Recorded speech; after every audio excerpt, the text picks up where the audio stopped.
Hola a todos y buenas tardes.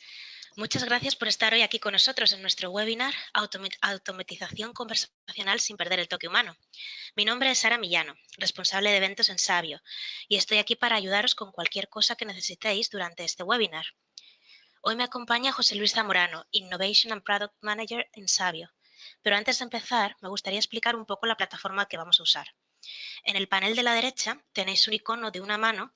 Si tenéis cualquier problema con el sonido, etcétera, pulsad ahí y haré lo posible por ayudar. En el mismo panel tenéis una sección para preguntas. Si pulsáis ahí, podéis escribir cualquier pregunta que tengáis durante el transcurso del webinar y al final del mismo podremos contestar a todas las que nos dé tiempo. Sin más que añadir, os dejo con José Luis. Gracias. Hola, buenas tardes.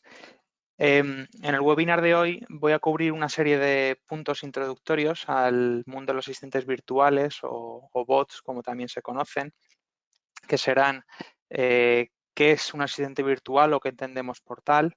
Os daré algunas claves para poder escoger los casos de uso a implantar en una primera aproximación a este tipo de proyectos y también consejos para aumentar el éxito en estas implantaciones. Terminaremos el webinar hablando de uno de los principales casos de éxito del Grupo Sabio implantando asistentes virtuales, como es el caso del Gobierno de Singapur. Veréis que no se pretende cubrir aspectos demasiado técnicos, sino que será más bien temas funcionales e introductorios a esta tecnología. Y como ha explicado Sara, al final de la sesión tendremos algo de tiempo para responder todas las preguntas que sea posible. Aunque voy a centrar el discurso, la charla, en interfaces de texto, es decir, en asistentes virtuales aplicados sobre texto, esto mismo se puede extender a la voz o a aplicaciones de mensajería como WhatsApp o Facebook Messenger.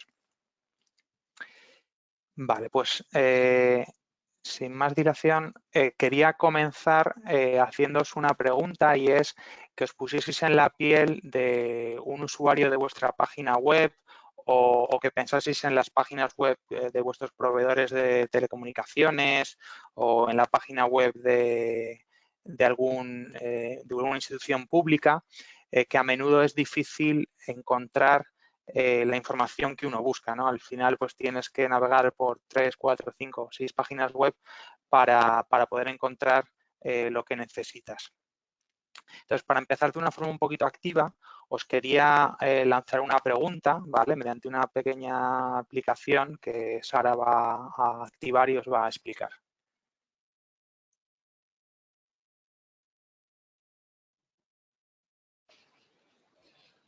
Pues la pregunta es ¿cuántas páginas de media tiene que mirar un visitante de tu página web para resolver una consulta? Las respuestas son entre 1 y 5, entre 6 y 10, más de 10, o se cansará antes de resolver su cuestión. Vamos a dar unos segundos.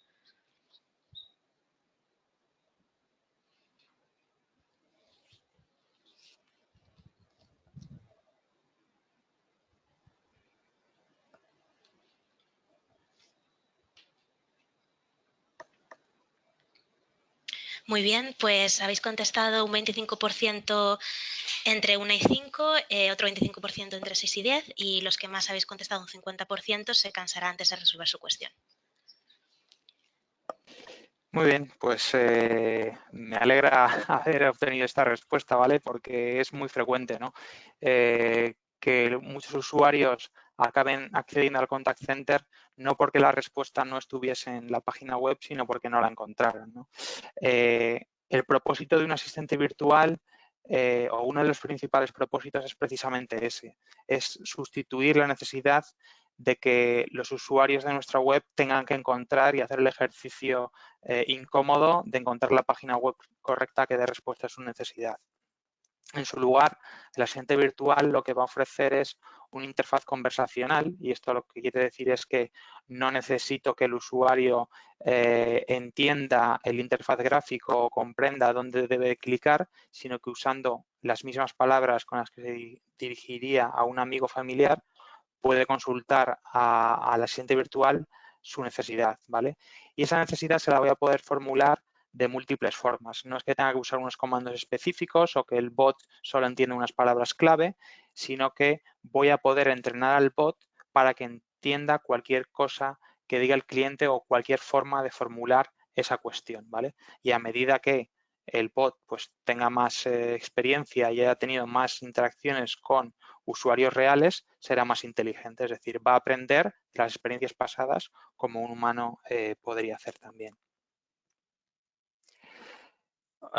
Algo también importante que quería reseñar es que un asistente virtual no es un procesador de lenguaje natural solamente, ¿vale? ¿Esto qué quiere decir? El procesador del lenguaje natural es una pieza técnica que es necesaria para poder construir los bots, pero hay mucho más allá de la pieza del NPL que se suele llamar, ¿no?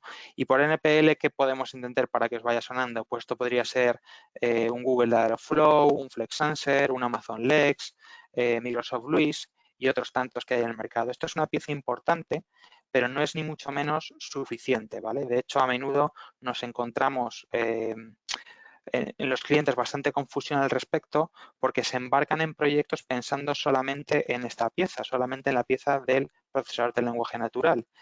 Y es relativamente fácil construir una prueba de concepto técnica usando estas tecnologías, pero no es suficiente si queremos construir algo a nivel productivo, ¿vale? Ya veremos en las siguientes transparencias que hay muchas características que no vamos a poder cubrir solo con un procesador de lenguaje natural, ¿vale? Entonces, a la hora de abarcar estos proyectos, pensad que esto no es el aspecto único o más relevante, sino que hay otros tantos que son indispensables. Para que os hagáis una idea qué sería un asistente virtual completo, nosotros lo definimos como un framework operacional que debe cubrir al menos 3 aspectos. Uno es que es un FAQ con inteligencia artificial, es decir, nos va a permitir resolver consultas frecuentes empleando las ventajas que nos dan las tecnologías de inteligencia artificial. Esto lo explicaremos enseguida. El segundo aspecto es que debe permitirnos realizar transacciones y también explicaremos más adelante a qué nos referimos con una transacción. Y por último, lo que también nos debe permitir el asistente virtual es cualificar el contacto que vamos a transferir al contact center, ¿vale? Que también lo explicaremos en breve. Como decía, ¿qué son las FAQ con inteligencia artificial? Lo que va a permitir es que, a diferencia de las páginas web tradicionales, donde un usuario navega por distintas páginas hasta encontrar su respuesta, va a poder formular claramente cuál es su pregunta y va a recibir una respuesta. Esto va a dar a negocio visibilidad de cuáles son las cuestiones más relevantes. Sin embargo, ahora negocio no tiene la capacidad de saber cuáles son, de todas las cuestiones que resuelve en su página web, no tiene visibilidad o analítica para comprender cuáles de todas ellas son las que están demandando de sus clientes. Con un asistente virtual, negocio va a poder tener toda esa analítica y en base a esa analítica va a poder tomar acciones. ¿Qué acciones podrá tomar? Podrá aclarar cuestiones que no estaban correctamente aclaradas como ellos pensaban, podrá priorizar otras cuestiones o podrá formar mejor a los agentes porque sepa que esas son cuestiones relevantes para los usuarios y que van a acceder más frecuentemente al contact center. En segundo lugar, gracias a la inteligencia artificial, cuanto más se use el asistente virtual, este va a ser más inteligente porque vamos a tener más base de conocimiento en base a la cual entrenar al sistema y, por tanto, el ratio de acierto va a ser mejor, ¿vale? Estas son las dos características que difieren unas FAQ tradicionales, unas Frequent Answer and Questions, respecto de la capacidad que nos da los asistentes virtuales gracias a la inteligencia artificial. En segundo lugar, comentábamos que el asistente virtual tiene que ofrecernos la capacidad de ejecutar transacciones. Y por transacciones nos referimos a permitir que los usuarios resuelvan procesos de negocio concretos que no sean puramente informativos. Por ejemplo, podremos consultar un expediente, consultar una incidencia, hacer una consulta respecto a una factura, solicitar el cambio de nuestros datos personales. Es decir, el asistente virtual puede abarcar procesos de negocio completos que no son simplemente informativos, ¿vale? A la hora de escoger las transacciones, identificar los casos de uso que pueden ser más relevantes o por los que tenemos que empezar en nuestro asistente virtual, nosotros empleamos un par de herramientas, bueno, son más complejas, pero para que las entendamos, tienen en cuenta dos variables. Bueno, hay dos algoritmos, ¿no? Este primero que tiene en cuenta dos variables y es el de volumen y coste, ¿vale? Que también se aplica mucho en telefonía y es, vamos a determinar cuáles son los contactos más frecuentes y el coste de esa tipología de contacto. El coste o el beneficio, ¿vale? También hay veces que los contactos no tienen coste, sino que son procesos de alta y también tenemos que tenerlos en cuenta porque pueden darnos un retorno facturable a la compañía. Entonces, en base al coste y al volumen de contactos, podemos escoger los casos de uso que vamos a querer emplear de forma transaccional, por lo menos en primer término, en nuestro cliente virtual. Por cada caso, bueno, no por cada caso de uso. En el lanzamiento de un proyecto solemos escoger entre 5 y 10 casos de uso transaccionales y cubrimos en total entre 100 y 200 preguntas. Esto no significa que un bot maduro tenga solamente estos casos, ¿vale? Esto significa que son las recomendaciones, las volumetrías recomendadas para salir a producción con un asistente virtual, ¿vale? Entre 5 o 10 casos de uso y abarcamos unas 200 preguntas, ¿vale? Y cada pregunta puede tener múltiples formas de ser formulada, ¿vale? No es que dos preguntas sinónimas abarcarían dos cuestiones, no. Una pregunta puede tener muchísimas formas de ser formuladas, ¿vale? Entonces, este es el primer algoritmo que aplicamos a la hora de escoger casos de usos relevantes para implantar en nuestro asistente virtual. El segundo algoritmo o metodología que empleamos para decidir qué casos de uso deben estar implementados en el asistente virtual y cuáles no, es tener en cuenta las variables de la complejidad, la carga emocional y la urgencia, ¿vale? Por simplificarlo mucho, en este cubo podríamos colocar diferentes procesos de negocio, ¿no? Si estamos hablando de un cambio de datos, bueno, y lo que voy a comentar ahora puede diferir dependiendo de cada empresa, de cada cliente, ¿vale? Es solo un ejemplo. Si estamos hablando de cambio de datos, tiene sentido abarcar eso en un asistente virtual porque la urgencia es baja, la carga emocional es baja y también la complejidad es baja. Tenemos otros casos como puede ser la actualización de una incidencia en los que dependiendo de la vertical podremos recomendar a lo mejor un chat que sea atendido por una persona real y no por un asistente virtual. En un pago electrónico de un alta, de seguros, de lo que sea, podremos también considerar el uso de un asistente virtual. Y luego podemos tener otros casos de uso donde habitualmente no se recomiendan, como puede ser recobros, donde hay una carga emocional alta y la complejidad también puede ser alta, o una solicitud de hipoteca donde hay un intercambio de documentación que se prolonga en el tiempo, que el cliente no tiene toda esa documentación en su poder, sino que es un proceso que se dilata en el tiempo. En esos casos tampoco se suele recomendar un asistente virtual, sino que hay otros medios, ¿vale? Esto que he explicado aquí es solo un ejemplo.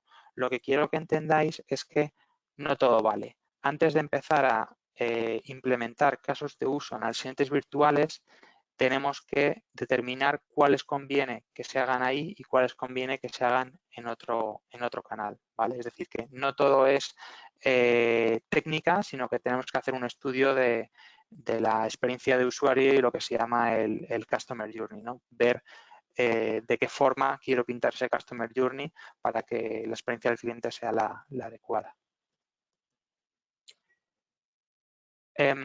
Por último, el tercer aspecto que debe cubrir los asistentes virtuales es que sean capaces de cualificar el contacto.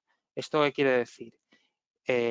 Si yo coloco un asistente virtual en la página de contacto, me va a permitir que antes de que ese contacto acceda al contact center, ya sea por chat o ya sea telefónicamente, pueda cualificarlo de la forma correcta. Una vez que yo lo he cualificado, puedo derivarlo a un teléfono o a otro, o podría incluso automatizar ese servicio. Pongamos que un cliente le intercepto y averiguo que quiere llamar al contact center porque quiere preguntar si tiene cobertura de ADSL en su hogar.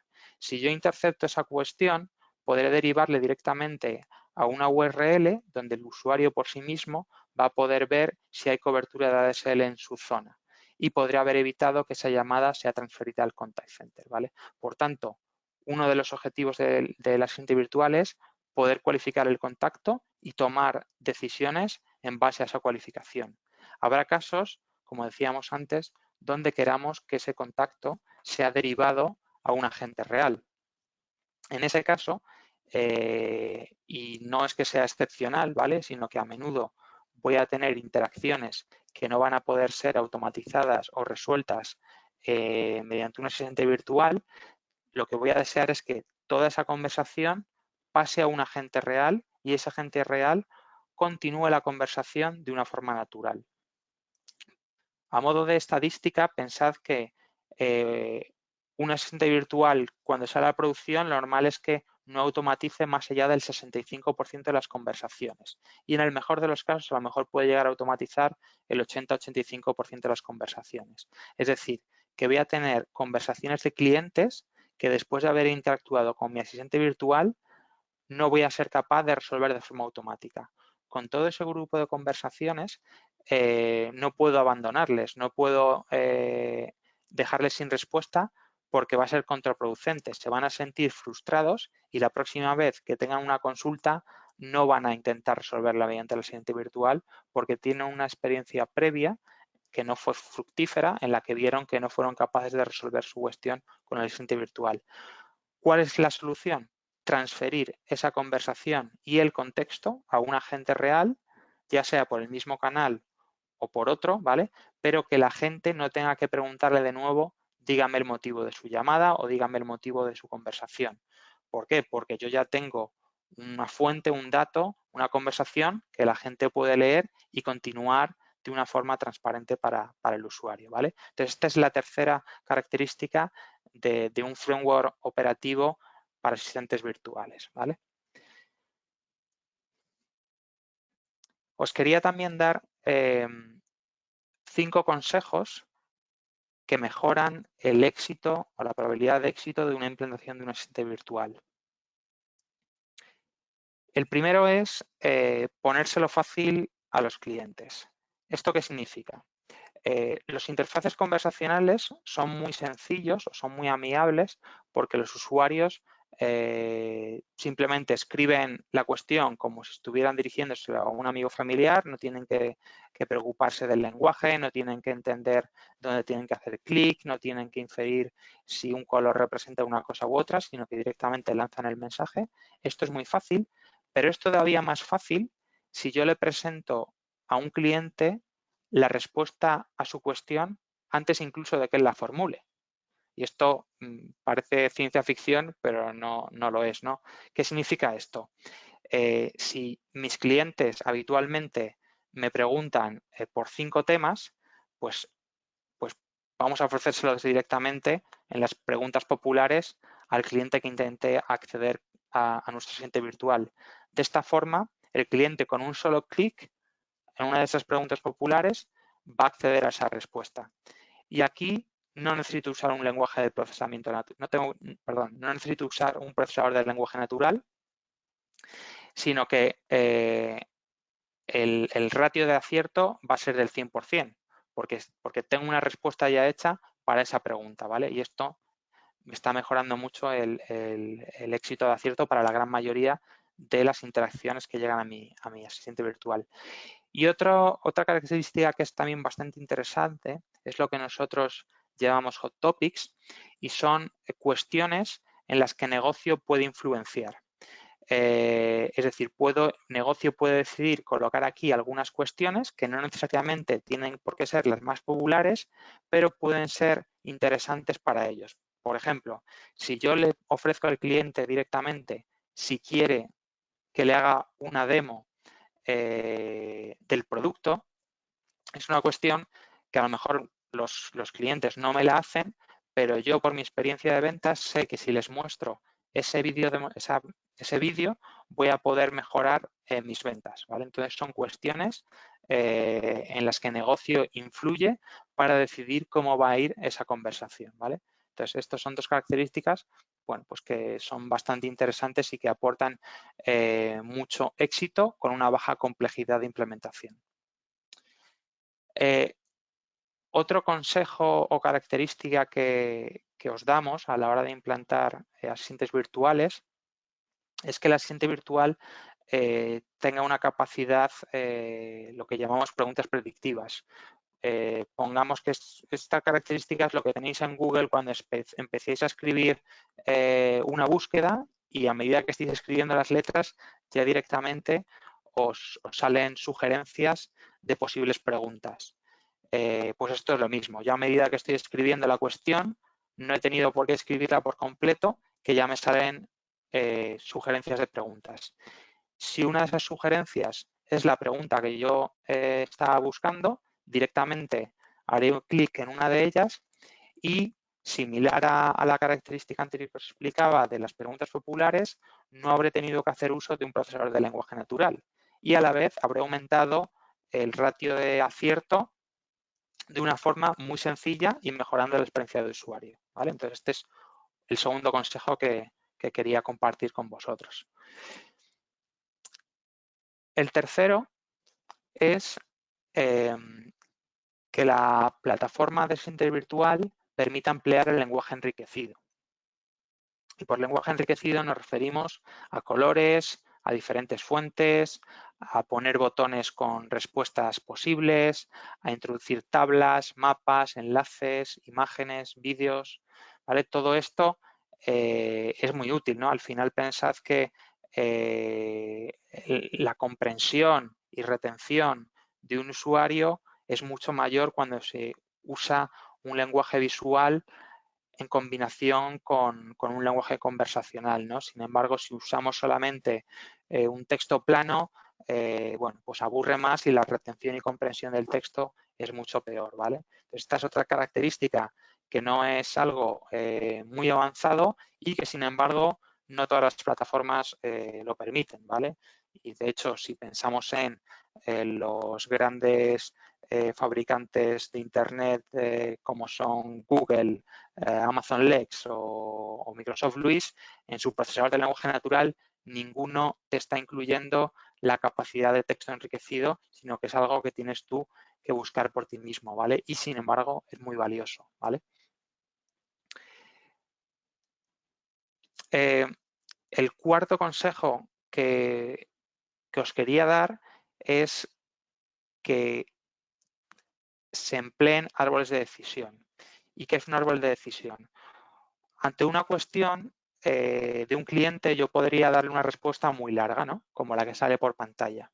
Pero sin embargo, yo sé que o tengo la capacidad, empleando árboles de decisión, de contestarle solamente una parte de todo este texto tan largo, como si hago una secuencia de preguntas-respuestas. Y en base a las preguntas-respuestas que haga, le muestro solamente uno de los párrafos de todo ese texto tan largo que os estaba enseñando anteriormente.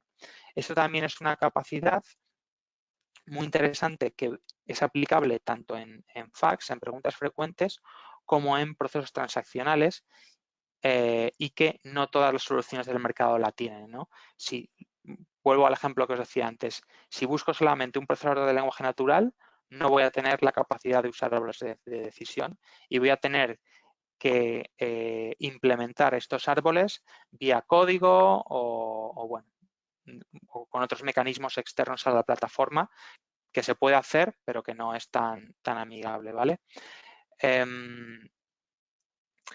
Y el quinto consejo que os quería dar es que a la hora de valorar el éxito de un asistente virtual no podéis atribuirlo solo a lo que veis en la analítica del asistente virtual, sino que tenéis que ver el Customer Journey completo. Es decir, el asistente virtual es solo una parte del Customer Journey. En el ejemplo, en el pantallazo que veis ahora mismo en esa gráfica, lo que viene a decir es que de 1.000 usuarios, perdón, de 2.500 usuarios que había en la página web, 1.000 fueron transferidos al asistente virtual y de esos 1.000, 500 escalaron a un agente real. En ese caso podríamos decir que el ratio de automatización, ¿no?, de ese asistente virtual ha sido del 50%. Y bueno, independientemente de si esto lo consideramos adecuado o no adecuado, lo que estamos viendo es que si yo me fijase solamente en la analítica que me da mi asistente virtual, no sabría realmente si dentro de mi Customer Journey completo el asistente virtual me ha ayudado o no. Yo podría comprender que he entendido correctamente la cuestión del cliente, pero si luego estoy derivando todas las cuestiones de los clientes a los agentes reales, si no tengo esa analítica, no estoy sabiendo realmente si mi asistente virtual me está ayudando o no.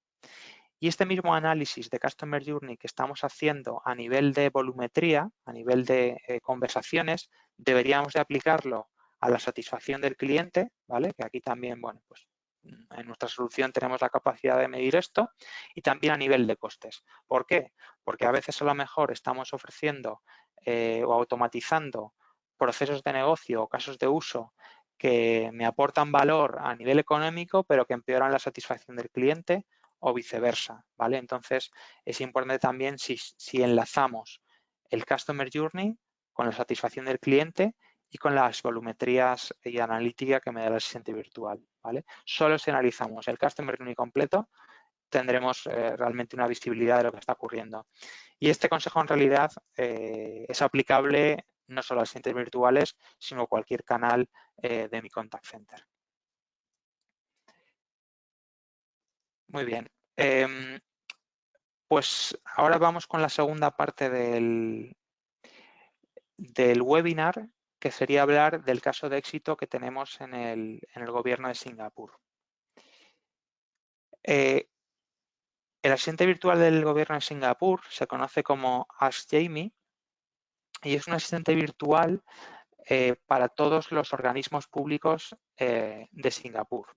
Esto está englobado dentro de la iniciativa Smart Nation, que es una iniciativa que lanzó Singapur en el 2014, que básicamente, bueno, pues una inversión muy importante que hizo el gobierno para colocarse como una de las primeras ciudades tecnológicas del mundo, ¿vale? De hecho, en el 2017, gracias a la iniciativa de Smart Nation, fue el número 1 de las ciudades del mundo en cuanto a iniciativas inteligentes y uso de nuevas tecnologías en el gobierno, ¿vale? Y en los servicios públicos.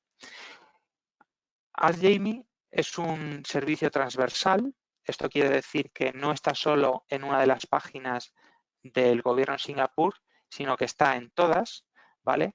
Y yo creo que al igual que ocurre en otros muchos gobiernos, donde los usuarios a veces pues se dirigen a la agencia tributaria y en realidad tenían que haberse dirigido al Ministerio de Empleo o viceversa, y no saben muy bien a dónde tienen que dirigirse, ante ese problema el gobierno de Singapur lo que hizo es que este mismo bot que colocó en todas las páginas era capaz de resolver las cuestiones independientemente de si eran referentes a la página web donde estaban o eran referentes a la página web de otra organización pública, ¿vale? Eso significa que era una inteligencia transversal. Y lo que buscaba al final era fomentar el autoservicio, ¿vale? Fomentar el autoservicio tanto por un ahorro de costes como por satisfacción del cliente, ¿vale? Pues a nadie nos gusta tener que tratar interacciones en tiempo real, ya sea por teléfono o por chat, con una persona real, ¿no? Si podemos resolverla por nosotros mismos, pues mucho mejor. Y, bueno, relacionado con el autoservicio, otro de los objetivos que perseguía era reducir el número de llamadas telefónicas que llegaban al contact center de las diferentes agencias o ministerios del gobierno de Singapur. En esta slide tenéis un poco cómo fue la cronología o cómo ha sido hasta ahora nuestra experiencia con el gobierno de Singapur. En 2014, que fue cuando se lanzó esta iniciativa de Smart Nation, colocamos o hicimos una prueba de concepto en 4 websites del gobierno de Singapur. El gobierno estuvo pilotando esta tecnología durante un año y en el 2015 fuimos seleccionados como la oferta más ágil, flexible y eficiente en coste para poder cubrir las necesidades del gobierno. En 2016, ya teníamos el asistente virtual Ask Jamie desplegado en 23 sites de organismos públicos del gobierno de Singapur. En 2017 ya estaba en 48 sites y además incorporamos Ask Jamie para voz, y esto significa que no solamente Ask Jamie atendía el canal de texto en la web, sino que también atendía a llamadas telefónicas en los diferentes teléfonos de atención. Y en el 2019 ya llegamos a los 80 sites y además incorporamos una característica bastante relevante para los ciudadanos de Singapur, que es el SingPass, que es son unas credenciales que tienen los ciudadanos allí, y de esta forma los usuarios que interactúan con Ask Jamie se registraban con su usuario y password y a partir de ese momento las respuestas que Ask Jamie ofrece a los usuarios es personalizada, ¿no? Si un usuario me está preguntando por la fecha en la que tiene que pagar su impuesto de contribución, no necesito preguntarle dónde vive, cuál es tu nombre, porque ya le tengo registrado, ya se ha autenticado y puedo darle una respuesta personalizada, ¿vale? Entonces, el uso de SingPass, pues aceleró los casos de uso transaccionales y personalizados. Aquí tenéis, pues algunos logos de las diferentes agencias del gobierno de Singapur que están haciendo uso de los asistentes virtuales de Sabio. Y algunas estadísticas también para que os hagáis una idea del volumen de este proyecto. Como comentaba antes, ya lo tenemos en más de 80 sites. No solamente está en websites públicas, sino que también está en intranet. ¿Esto qué significa? Esto significa que los empleados públicos hacen consultas que no tienen que ver con los ciudadanos, sino que son con ellos propios. Imaginaros que el empleado público, para consultar los festivos del año, los días no lectivos, en lugar de enviarle un email a recursos humanos, directamente consulta con Ask Jamie, dime por favor cuáles son los días no lectivos que tengo en mi calendario laboral de este año, ¿vale? Es decir, que para una corporación tan grande como es un gobierno, pues los asistentes virtuales también están dando información a círculos privados y no solamente a ciudadanos públicos. Ask Jamie tiene una base de datos de conocimiento de más de 42.000 preguntas, ¿vale? Y a día de hoy ya ha contestado a más de 15 millones de preguntas diferentes, ¿vale? Y otra característica también relevante, otra estadística, es que desde que se implantó Ask Jamie para voz, en el 2017 se han reducido un 50% el número de llamadas que son transferidas a los agentes, ¿vale? Y esto pues va increciendo, ¿no? A medida que más se usa, puedo ir identificando nuevas cuestiones que en muchos casos voy a poder automatizar, en otros a lo mejor no podré o no desearé automatizar y transferiré a un agente.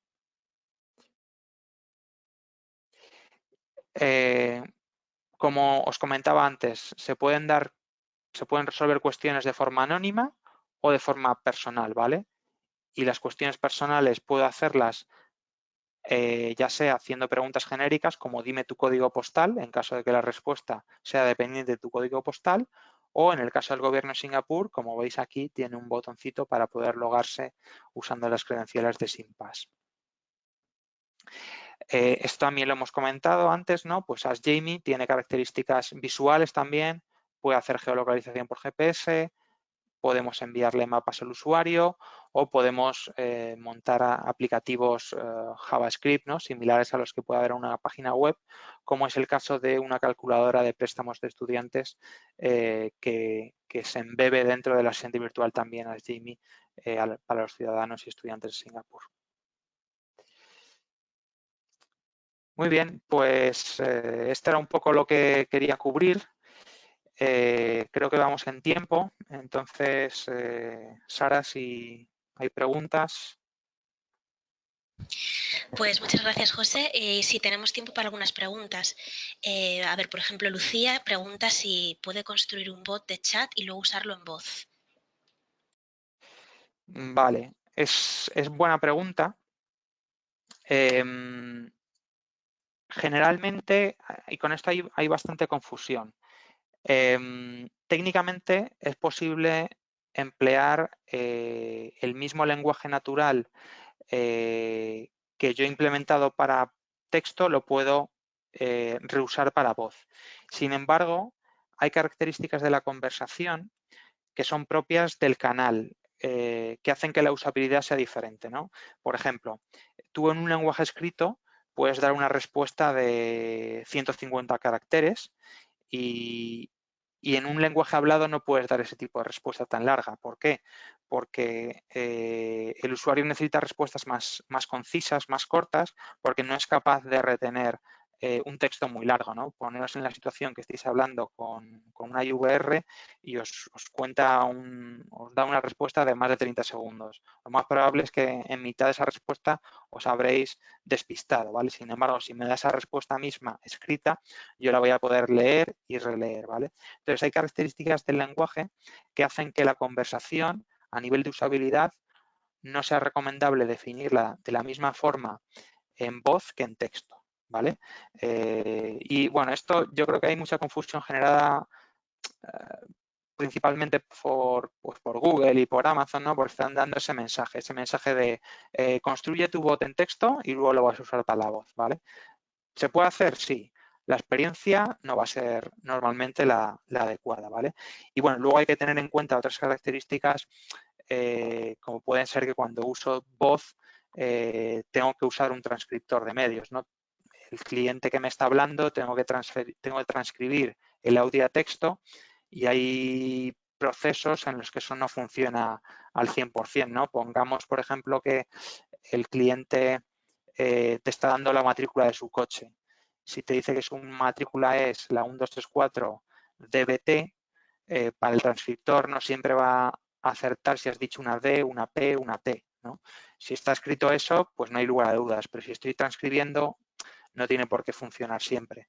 Entonces, habría que apoyarse de mecanismos de validación que hagan un chequeo con el cliente de que la transcripción ha sido la adecuada, ¿vale? Entonces, bueno, pues por eso digo que el diálogo hay que implementarlo de una forma diferente cuando usamos voz frente a cuando usamos texto.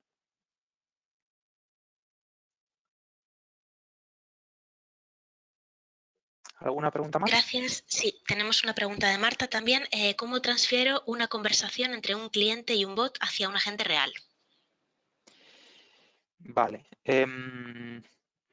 Depende del canal. Si hablamos, por ejemplo, de un web chat, ¿vale? Que es lo más frecuente, o si hablamos de una plataforma de mensajería, como puede ser WhatsApp o Facebook Messenger, o puede ser diferente si hablamos de una plataforma de telefonía. En cualquiera de los casos, esto va a ser dependiente de la tecnología que estén empleando los agentes, ¿no? Y aquí habría que tener en cuenta dos aspectos. Uno, cómo hacemos que la gente adquiera el contexto, ¿vale? Que la gente no tenga que volver a preguntarle al cliente por el motivo de la llamada o toda la conversación que ha habido previamente. Y otra es cómo hacemos que la gente continúe la conversación, ¿vale? Nosotros esto lo resolvemos en las tecnologías en las que somos especialistas, ¿no? En Avaya, en Genesys, lo resolvemos. Y los grandes fabricantes de contact center tienen APIs con las que podemos integrarnos para hacer esta transferencia de contexto y continuación de la conversación, ¿vale? Por tanto, no debería haber mayor problema. Sin embargo, claro, esto es un punto muy importante que deja fuera a un desarrollador web que quiera montar un asistente virtual. Un desarrollador web, pues probablemente vaya a poder interactuar con diferentes tecnologías muy válidas para crear asistentes virtuales, pero va a carecer de experiencia en usabilidad conversacional y va a carecer de la capacidad de integrarse con tecnologías de contact center, ¿vale? Entonces, bueno, pues la respuesta a la pregunta es que esto se resuelve sabiendo de contact centers y siendo un especialista en tecnologías de contact center.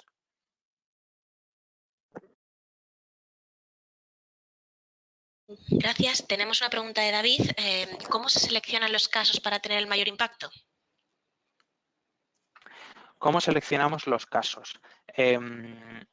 Esto, bueno, he intentado explicar parte de esto. Hay dos técnicas, o bueno, para explicar esto de una forma sencilla, hay dos técnicas. Una es hacer un análisis de coste de caso de uso y volumen de caso de uso, ¿vale? Esa es una primera forma de seleccionar los casos que voy a querer implementar. Y otra es la carga emocional, la complejidad y no recuerdo la otra característica, ¿vale? Pero hay diferentes aspectos a tener en cuenta para evaluar si ese caso de uso tiene sentido emplear en un asistente virtual o no. Eso es lo más básico. De todas formas, nosotros normalmente cuando nos enfrentamos a un proyecto de transformación digital donde se va a hacer uso de asistentes virtuales, siempre lo comenzamos haciendo un análisis del Customer Journey de los clientes. Y el análisis del Customer Journey de una organización no tiene que ver solo con los asistentes virtuales, sino que tiene que ver con todos los procesos de negocio y toda la información que quiero exponer a mis clientes finales. Hacemos un análisis de Customer Journey donde pintamos todos los touch points que tiene un cliente actualmente para llegar a resolver su necesidad, pasando por la web, pasando por el teléfono, pasando por un mensajero que llega a su casa y le entrega una SIM o le envía un paquete. Pintamos todos esos Customer Journeys principales y ayudamos al negocio de las organizaciones a decidir cómo tienen que ser los nuevos Customer Journeys. ¿Por qué? Porque habrá Customer Journeys que decidamos implementar por asistente virtual y otros que no, pero la respuesta a eso no tiene por qué ser genérica. A lo mejor en una industria, en una empresa concreta, la recomendación va a ser una y en otra industria y empresa diferente la respuesta va a ser otra, ¿vale? Hay que tener en cuenta cuestiones como la satisfacción del cliente, como el coste del proceso de negocio, ¿vale? Entonces, bueno, no puede ser la verdad que muy concreto para dar una respuesta aquí, sino que la respuesta es normalmente se requieren unos servicios profesionales de nuestros consultores y expertos en Customer Journeys para poder dar respuesta a eso, ¿vale? Pero bueno, aquí no sé quién es la persona que lo ha formulado, pero estamos encantados de poder ayudaros y daros servicios de este tipo para poder cualificar cuáles son los casos de uso más adecuados. Gracias, José. Otra pregunta de Daniel. ¿Cómo de relevante es la tecnología de procesado de lenguaje natural que selecciono? Esto también lo he mencionado a lo largo del webinar. Hay muchos procesadores de lenguaje natural en el mercado y se tiende a darle, en mi opinión, demasiada relevancia. Yo creo que es un aspecto que no hay tanta diferencia entre uno y otro y esto va a tender a ser una commodity. Esto que significa que cada vez más el que tú emplees un procesador de lenguaje natural u otro no va a diferir ni va a ser lo que marque el éxito de la implantación de tu asistente virtual. Por el contrario, hay aspectos que considero mucho más relevantes y en los que los procesadores de lenguaje natural no nos van a ayudar. Y son la analítica, dar visibilidad a negocio de qué es lo que está ocurriendo, tanto en el asistente virtual como en el Customer Journey completo, poder ligar esto con satisfacción del cliente, ¿vale? Saber si esa conversación que he podido automatizar a lo mejor a las mil maravillas ha tenido una experiencia de usuario positiva o negativa y cómo esa automatización o ese diálogo ha repercutido en mi ahorro de costes o aumento de beneficio. Solo si ligo esas tres capacidades analíticas voy a poder dar suficientes argumentos a negocio para tomar las siguientes decisiones, ¿vale? Entonces, la respuesta es, para mí no es lo más relevante, ¿vale? Y yo cuando veo a empresas que dedican muchísimo esfuerzo a analizar el ratio de acierto y probabilidad de fracaso de palabras concretas a la hora de hacer benchmark de procesadores de lenguaje natural, creo que se están equivocando y que están poniendo el foco en un elemento tecnológico que no es el que más éxito les va a dar. Tenemos tiempo para una pregunta más. María nos dice si puede construir un chatbot por su cuenta o si tiene un equipo de desarrolladores web. ¿Es vale, posible? Sí, esto también he comentado algo al respecto. Es decir, las APIs actualmente, si pensamos solo en el procesador de lenguaje natural, sí, esto es muy fácil de interactuar con él y hay muchos ejemplos de empresas que están decidiéndose por embarcarse a implementar esto por su cuenta. Sin embargo, ¿qué es lo que ocurre? Que una cosa es hacer una prueba de concepto técnica y por poner un ejemplo, con Google Dialogflow le haces muy rápido, pero sin embargo, cuando se trata de dar herramientas para negocio para que entrenen al sistema, dar la analítica que decíamos antes, dar herramientas visuales donde uno pueda construir árboles de decisión, dar una lógica de seguridad donde solamente los usuarios cualificados entrenen al sistema, ¿no? ¿Esto qué significa? A lo mejor uno quiere que este tipo de cuestiones las entrene el área de altas, estas otras cuestiones las entrene el área de recobros y esta otra las puede hacer tanto recobros como reclamaciones, ¿no? Toda esa lógica que puedes pedir a cualquier sistema enterprise, si tú pones a un desarrollador web a cubrir todos estos aspectos por su cuenta, el proyecto se va a dilatar mucho, ¿vale? Entonces, bueno, pues como todo, ¿puedes construir un CRM por tu cuenta? Sí, puedes cogerte a un desarrollador web y te puede construir el CRM, pero al final, a la larga, lo normal es que el proceso sea mucho más costoso que si hubieras seleccionado una plataforma operacional completa como las que ofrecemos en el Grupo Sabio, ¿vale? Pues muchas gracias por vuestras preguntas, pero me temo que no tenemos tiempo para más. Contestaremos todas las demás directamente al finalizar esta sesión. Una vez más, gracias por vuestro tiempo y bueno, muy buenas tardes a todos. Muy bien, hasta luego.